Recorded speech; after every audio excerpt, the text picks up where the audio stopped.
저는 제가 살던 집도 팔아서 부동산 투자를 했고요. 전 재산을 저는 부동산에 이렇게 투자를 한 사람입니다. 안녕하세요. 세비티입니다. 오랜만에 이렇게 차에서 좀 영상을 촬영하게 됐습니다. 오늘 좀 제가 드리고 싶은 말씀은 경제적 자유에 대한 것입니다. 제가 퇴사를 한 지 이제 1년 6개월 정도가 지났어요. 그러면서 내가 정말 경제적 자유를 이루었을까에 대해서 좀 많이 생각을 했던 것 같아요. 보통 저희가 파이어족 아니면 경제적 자유를 얘기를 할 때 정말 이런 사람들은 일을 전혀 하지 않고 돈이 계속 들어와야 되고 정말 세계를 여행을 다닌다거나 그런 삶을 사는 사람이라고 생각을 많이 하는 것 같아요. 그런 기준이라고 하면 저는 거기에는 부합이 되지 않습니다. 하지만 제가 생각하는 기준으로는 어느 정도 제가 이제 월급을 받지 않고도 퇴사를 하고 이렇게 자유롭게 살 수 있다는 부분에 좀 중점을 둔다고 하면 그런 면에서는 저는 정말 파이어족이 맞고 저는 경제적 자유를 이루었다고도 할 수 있습니다. 그런 경제적 자유를 이루어야 된다는 것에 대한 그 돈의 기준은 없는 것 같아요. 그냥 나의 만족? 내가 정말 그 삶에 만족하면 되지 않을까라는 생각도 많이 하고 있습니다. 그래서 제가 어떻게 이렇게 퇴사를 하고도 다시 직장에 들어가지 않고 이렇게 자유롭게 삶을 살 수 있는지에 대해서 좀 말씀을 드리고 싶습니다. 일단은 제가 어떻게 수익을 받고 있는지를 좀 먼저 말씀드릴게요. 우선 첫 번째는 유튜브 수익입니다. 그러니까 유튜브가 제가 최근에 구독자 7만이 되었어요. 그런데 이게 구독자가 중요한 게 아니라 유튜브는 그 조회수가 더 중요해요.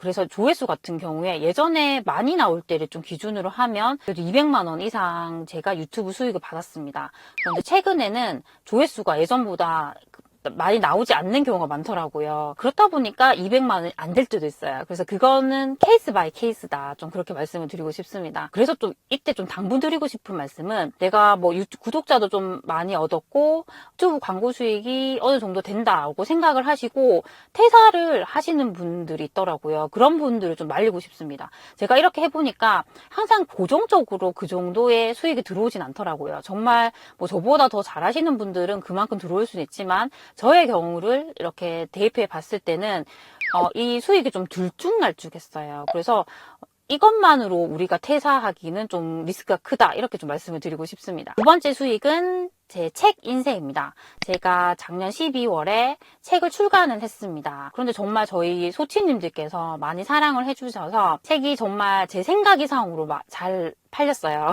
제가 거의 종합 베스트셀러에 그 100위 안에 든 게 16주인가 그 정도로 있었어요. 그게 되게 오래 있었던 거를 하더라고요. 그래서 너무너무 이제 감사를 드립니다. 보통 책 인쇄 같은 경우는 출판사마다 조금 차이가 있을 수 있는데요. 거의 대부분의 경우에는 10% 정도를 받아요. 그래서 아무래도 책이 많이 팔리면 거기에 따른 인쇄도 많이 들어옵니다. 저희 출판사에서는 분기마다 저에게 인쇄를 지급을 해줍니다. 근데 그게 정말 제 생각 이상으로 많이 들어오더라고요. 그래서 너무너무 그게 감사합니다. 그래서 그 인쇄만으로도 훨씬 그 예전에 받던 월급을 능가하기 때문에 충분히 저는 이제 일을 하지 않아도 되는 정도가 되긴 했어요. 그런데 책이라는 것이 계속적으로 그렇게 잘 팔리는 건 아니잖아요. 잘 나가는 게 아니기 때문에 또 거기에 대한 항상 대비책은 있어야겠더라고요. 그리고 저는 또 책을 하나를 더 써서 제가 올 10월에 또 출간이 돼요. 두 번째 책이. 그렇게 하면 아무래도 책 인쇄에 대한 수익이 더 많이 생길 것 같습니다. 저는 이렇게 부동산 분야로 하고 있지만 부동산이 아니라 좋아하는 다른 분야가 있다고 하면 저는 꼭 책을 내셨으면 좋겠습니다. 이렇게 일정하게 나에게 수익을 주는 것도 중요하긴 하지만 그게 하나의 나의 명함이 됩니다. 저도 이렇게 퇴사를 하고 보니까 예전에는 저의 직함대로 이렇게 불렸는데 회사를 나와서는 그게 없어지잖아요. 그게 처음에는 너무 이상했어요. 그런데 이 책을 제가 이런 책을 낸 사람이라고 말씀을 드리면 많은 분들이 저에 대해서 저의 인생에 대해서 대략적으로 알고 저를 보시기 때문에 어떻게 보면 그게 제 인생의 명함이 되더라고요. 그리고 그만큼 저를 많이 신뢰를 해주게 되더라고요. 그런 점이 너무 좋았던 것 같습니다. 세 번째는 저의 블로그 수익입니다. 애드센스 수익인데 이게 그렇게 크진 않아요. 그런데 점점 예전보다는 좀 많아지고 있는 상황이긴 해요. 그래서 거의 매달 이렇게 애드센스 수익이 들어오고 있습니다. 이게 크진 않더라고요. 그래서 거의 뭐 제가 대출 이자 같은 거 갚을 때 이걸 합쳐가지고 같이 내고 있는 상황이긴 합니다. 그래도 제가 꾸준하게 블로그를 해왔기 때문에 이렇게 이런 수익을 받을 수 있다는 게 되게 좀 좋더라고요. 네 번째는 부동산 수익입니다. 저는 제가 살던 집도 팔아서 부동산 투자를 했고요. 제 전 재산을 저는 부동산에 이렇게 투자를 한 사람입니다. 그래서 계속적으로 그런 자산을 좀 보유해 나가고 있는 상황인데요. 저는 두 가지로 투자를 하고 있어요. 시세 차익형과 수익형입니다. 시세 차익형으로 투자를 해본 분들이 알겠지만 이게 사이버 머니처럼 느껴져요. 내가 자산에 투자를 해 놓았지만 이걸 팔지 않으면 이게 돈이 들어오지가 않잖아요. 그래서 내 삶은 크게 변화가 없습니다. 그게 좀 차이긴 하더라고요. 저도 매도를 그렇게 많이 하진 않는데 몇 건 이렇게 매도를 해서 수익을 낸 적은 있습니다. 그런데 그렇게 하면서 되게 좋았던 건 뭐냐면 그 수익이 있으니까 제가 그걸로 뭐 이렇게 생활비를 쓸 수도 있는 거고 또 그 돈을 모아서 더 보태서 또 투자를 할 수가 있는 것이고 그게 되게 저에게는 좋더라고요. 그래서 이제 그렇게 이제 시차익형 같은 경우는 뭐 웬만하면 저는 이제 이렇게 보유를 하는 편인데 정말 뭐 급한 상황이 생길 때는 이렇게 매도도 해서 수익을 또 내고 있긴 합니다. 그리고 수익형 투자인데요. 수익형 투자는 지금은 지식산업센터에만 이렇게 하고 있어요. 근데 그게 매월 이렇게 월세 수익이 들어옵니다.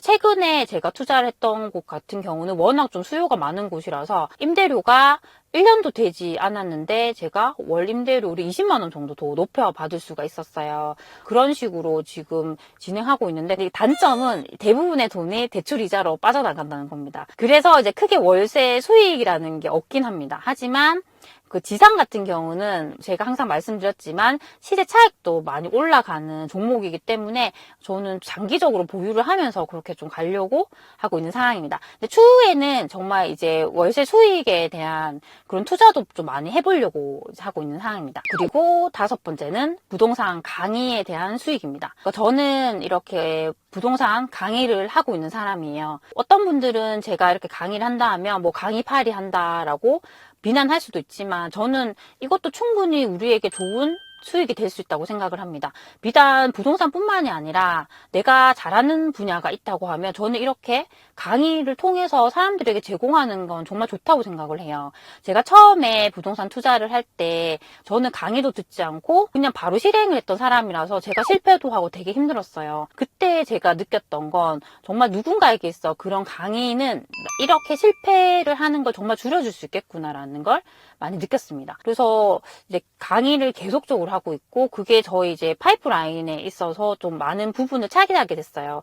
하지만 이것도 일정하진 않습니다. 이 강의가 또 많은 분이 신청해 줄 때는 또 수익이 더 들어올 수 있는데 그렇지 않은 경우에는 또 생각보다 수익이 적을 수 있어요. 그것도 약간 불안정한 부분이 있긴 하지만 그래도 이것도 저에게 큰 수익이고 예전에 월급에 비하면 정말 비교도 되지 않을 만큼 이렇게 많은 수익을 주는 부분이기 때문에 정말 저는 저에겐 되게 중요한 부분이에요. 그래서 강의는 계속적으로 좀 기획을 해보려고 하고 있어요. 그러니까 뭐 비단 부동산뿐만 아니라 제가 하고 싶은 다른 분야들이 있다고 하면 거기에 대한 강의를 좀 만들어서 이렇게 제공하고 싶은 마음도 있습니다. 마지막으로 수익이 있어요. 그게 뭐냐면 배당금입니다. 주식 배당금. 그러니까 저는 주식을 정말 잘 못하는 완전 주린이에요. 저는 어떻게 주식을 하냐면 우량주만 삽니다. 정말 우리나라에서 사람들이 이 기업은 절대 망하지 않는다. 그런 기업에 이제 우량주를 사서 배당금을 받습니다. 그래서 주식이 좀 빠졌을 때 추가로 이렇게 매수를 하면서 계속적으로 좀 늘려가고 있는 상황이에요. 정말 이게 좋은 게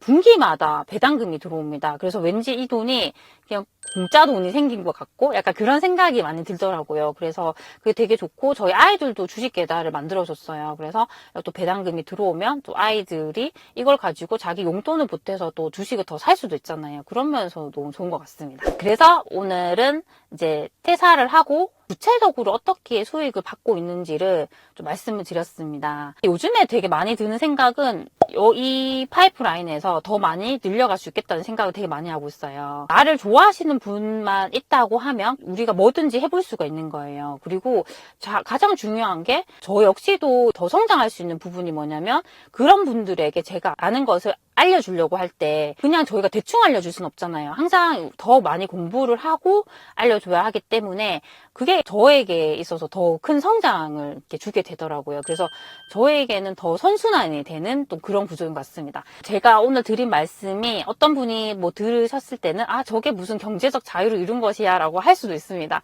하지만 또 제 기준에서는 그래도 제가 더 이상은 직장 생활 하지 않고 돈 걱정하지 않고 이렇게 자유롭게 살 수 있다는 것만 해도 저에게는 큰 정말 경제적 자유를 이뤘다고 생각을 해요. 그래서 항상 아침에 아이들을 데려다 주고 이렇게 아이들을 학교 다시 데리러 올 수도 있고 그런 여유가 있고 평일에도 자유롭게 여행을 다닐 수도 있고 제가 뭐 누군가의 터치를 받지 않고 제가 할 수 있고 또 제 일을 함에 있어서도 제가 하고 싶은 걸 이렇게 만들어서 계속적으로 해볼 수 있는 거 그것만이라도 저는 제가 정말 경제적 자유를 이룬 게 아닐까라고 생각을 합니다. 뭐 지금 그리고 이 상태가 제가 끝이 아니라 계속적으로 더 발전할 거기 때문에 어떻게 보면 그 중간의 형태라고도 좀 볼 수 있을 것 같습니다. 오늘 제가 드린 말씀이 우리 소치님들에게 조금이라도 도움이 되셨으면 좋겠습니다. 그럼 우리 다음 시간에 만나요. 안녕.